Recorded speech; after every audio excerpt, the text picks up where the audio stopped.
ఓం శ్రీమాత్రే నమః. శ్రీ లలితా సహస్రనామ స్తోత్రంలోని 13వ శ్లోకం. కనకాంగద కేయూర కమనీయ భుజాన్విత రత్నగ్రేవేయ చింతాకలోల ముక్తా ఫలాన్విత.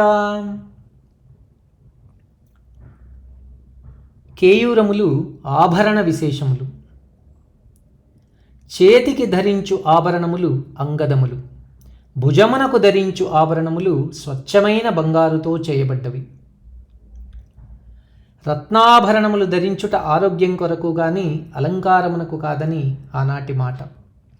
స్వచ్ఛమగు బంగారు కేయూరాలను భుజములందు ధరించిన అమ్మ కనకాంగద కేయూర కమనీయ భుజాన్విత. ఓం ఐం హ్రీం శ్రీం కనకాంగద కేయూర కమనీయ భుజాన్వితాయై నమః.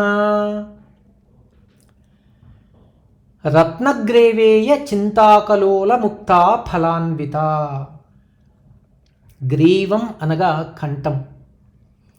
కంఠమునందు ధరించు కంఠాభరణములు రత్నములతోనూ ముత్యములతోనూ చేయబడ్డవి. ఇట్టి రత్నాభరణములతోనూ ముత్యాభరణములతోనూ ప్రకాశించు కంఠసీమ కలది అమ్మ.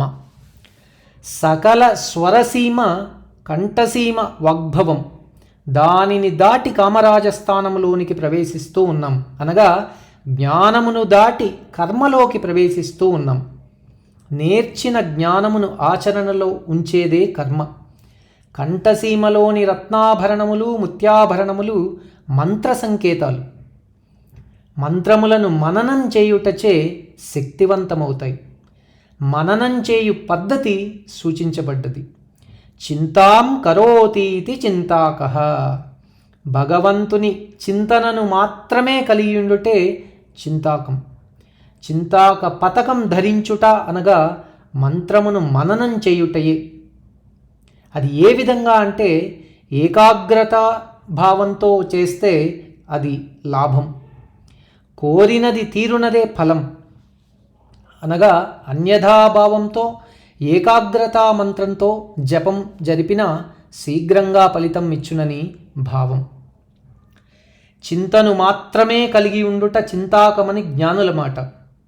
జనులు కోరికలకై కొందరు, ముక్తికై మరికొందరు అమ్మను సేవిస్తారు.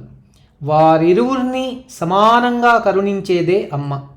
కావున అమ్మ రత్నగ్రేవేయ చింతాకలోల ముక్తా ఫలాన్విత.